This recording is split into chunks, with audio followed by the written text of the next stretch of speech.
institutions from classroom learning to global impact. Engineering education aligned with the global goals. மகளிர் சுய உதவிக்குழுக்கள் தமிழ்நாட்டில் சுய உதவிக்குழுக்கள் பல ஆண்டுகளாக வளர்ச்சி பெற்ற சிறந்த நிலையை அடைந்துள்ளன. இருப்பினும் இனி வரும் காலங்களில் சுய உதவிக்குழுக்கள் ஸ்மால் ஸ்கேல் இண்டஸ்ட்ரிகளாக அடுத்த கட்ட வளர்ச்சி மற்றும் மேம்பாட்டு நிலைக்கு உயர்த்த வேண்டிய அவசியம் ஏற்பட்டுள்ளது. எனவே அரசு சிங்க பெண்கள் வலிமைப்படுத்தும் திட்டம் என்ற புதிய திட்டத்தை தொடங்கும்.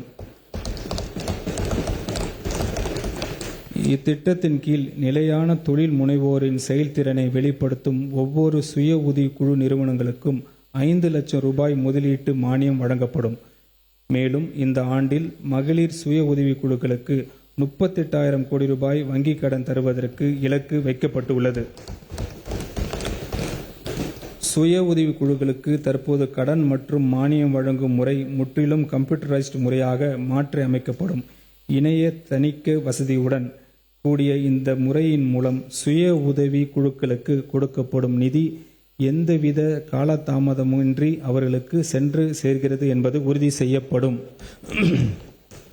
இந்த திருத்த வரவு செலவு திட்ட மதிப்பீடுகளில் ஊரக வளர்ச்சி மற்றும் ஊராட்சித்துறைக்கு 39,609 கோடி ரூபாய் ஒதுக்கீடு செய்யப்படுகிறது. பொது விநியோக திட்டம் மூத்த குடிமக்கள், மாற்றுத்திறனாளிகள் மற்றும் ஏழ்மை நிலையில் வாழும் சமூகத்தினருக்கு பொது விநியோக திட்டத்தின் கீழ் அவசியமான பொருட்கள் முன்னுரிமை அடிப்படையில் அவர்களது வீடுகளுக்கே சென்று வழங்கும் திட்டத்தை இந்த அரசு எக்ஸ்டெண்ட் செய்து செயல்படுத்தும். இந்த திட்டத்தை நடைமுறைப்படுத்துவதற்காக இந்த நிதி ஆண்டில் 7.18 கோடி ரூபாய் நிதி ஒதுக்கீடு செய்கிறது.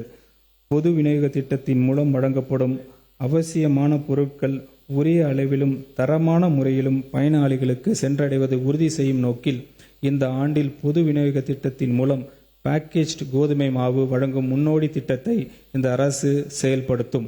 இந்த முன்னோடி திட்டத்திற்காக 18 கோடி ரூபாய் நிதி ஒதுக்கப்படுகிறது. இத்திட்டம் பின்னர் படிப்படியாக எக்ஸ்டெண்ட் செய்யப்படும். உணவு மானியத்திற்காக இந்த அரசு 14,000 கோடி ரூபாய் திருத்த வரவு செலவு திட்ட மதிப்பீடுகளில் ஒதுக்கீடு செய்கிறது. இந்த திருத்த வரவு செலவு திட்ட மதிப்பீடுகளில் உணவு மற்றும் நுகர்வோர் பாதுகாப்பு துறைக்கு 14,830 கோடி ரூபாய் ஒதுக்கீடு செய்யப்படுகிறது. Saram institutions from classroom learning to global impact. Engineering education aligned with the global goals.